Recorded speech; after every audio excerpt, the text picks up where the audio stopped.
pertahanan kita sebaiknya naik 1-2%. Dan bahwa kita harus membangun industri pertahanan dalam negeri yang kita utamakan. Pertanyaan saya, kalau kita menaikkan sampai dengan 1-2%, bagaimana sikap Bapak dalam mengambil keputusan tentang teknologi yang mana yang kita prioritaskan dalam peningkatan pertahanan itu? Postur mana?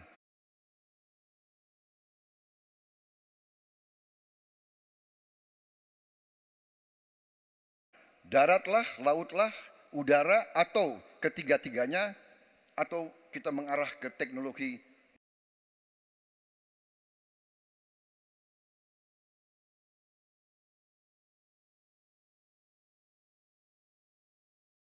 yang lebih canggih lagi. Terima kasih. Baik, masih ada waktunya Bapak? Cukup. Baik. Kami persilakan Bapak Ganjar untuk menjawab pertanyaan dari Pak Prabowo. Waktu Anda 2 menit, silakan Bapak. Terima kasih. Mudah-mudahan saya didudukan di tengah memang agak mendinginkan dua kawan saya kiri kanan. Terima kasih Pak Prabowo. Mana pilihannya dari matra itu? Proporsional Pak. Tapi tidak ada serangan yang akan masuk melalui darat karena kita negara archipelagic. Maka yang mesti diperkuat hari ini adalah laut. Prioritas. Laut, mereka butuh sonar Pak. Mereka butuh sensor-sensor Pak. Dan hari ini mereka menyampaikan kepada saya kebutuhan itu nomor 1 hari ini. Yang berikutnya tentu udara. Kenapa udara? Kami tidak bisa Pak. Dan saya senang kalau nanti Bapak dalam forum ini menjelaskan ide Bapak untuk membeli pesawat bekas. Kenapa ini menjadi penting? Kami tidak rela dengan statement Bapak tadi yang saya dukung Pak. Kasihan prajurit. Pak kalau pilotnya itu mesti dilatih 3 tahun, pesawatnya bekas Pak. Dan dia harus datang lagi, pelatihan lagi Pak. Dengan resiko yang sangat tinggi, tentu itu sangat berbahaya. Maka peningkatan itu Pak di awal saya sampaikan, kenapa pertumbuhan harus tinggi? Kenapa industri dalam negeri menjadi prioritas? Bahkan saya sebut tadi, tank dibuat di mana, heli, fregat, cyber dibuat di mana, agar kita bisa konsisten dalam perencanaan pembangunan, termasuk ketika kita membuat kapal selam yang sudah dimulai dari PT PAL. Yang kerjasamanya kalau tidak salah Bapak batalkan dengan Korea Selatan. Tolong Pak kalau saya keliru, ini kesempatan Bapak Yang untuk mana? bisa Yang menjelaskan. mana dibatalkan? Dengan PT PAL yang kerjasama dengan Korea Selatan. Kapal selam. Pak Prabowo, Jadi nanti itu.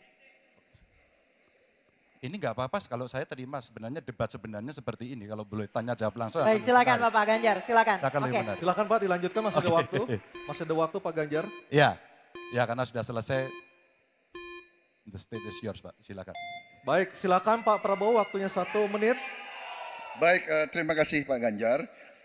Kesempatan saya bisa menjawab. Jadi, alat perang itu usianya kurang lebih 25-30 tahun. Pesawat terbang, kapal perang, dan sebagainya. Jadi, bukan soal bekas dan tidak bekas, tapi usia pakai. Ya. Kemudahan, jadi pesawat, umpamanya pesawat Mirage 2005, yang ada di Qatar, yang rencananya kita ingin akuisisi, itu usia pakainya masih 15 tahun Pak. Dan teknologi ini mengarah kepada yang lebih canggih. Kita menunjukkan yang canggih, yang terbaru.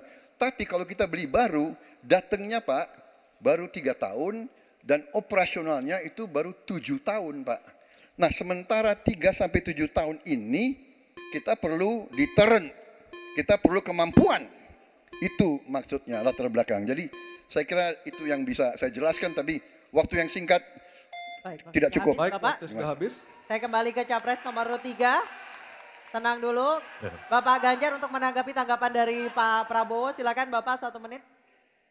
Ya awalnya saya percaya sekali bahwa Bapak akan memahami ini. Tapi hari ini saya menjadi meragukan.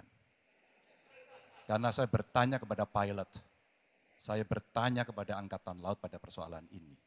Perencanaan pembangunan yang top down membuat seluruh matra hanya menerima saja. Kenapa ini saya sampaikan Pak? Maka kalau kita bicara katakan bukan soal cerita bekasnya, buat kami tidak. Karena Yuwono Sudarsono pernah menolak itu dan apa yang Bapak rencanakan hari ini ditunda. Apa artinya? Saya kira perencanaannya terlalu gegabah pada soal itu. Dan keseriusan itu tidak dimunculkan sama sekali pada pengelolaan industri pertahanan dalam negeri. Di mana PT PAL kemudian hari ini sudah mendapatkan hutang dan kemudian dia tidak bisa melaksanakan apapun pada soal itu. Maka ini menjadi catatan, tapi saya berterima kasih karena Pak Prabowo menjelaskan itu. Dan mudah-mudahan masyarakat menjadi jelas posisinya. Baik, waktunya. Baik, terima kasih Pak Ganjar, Pak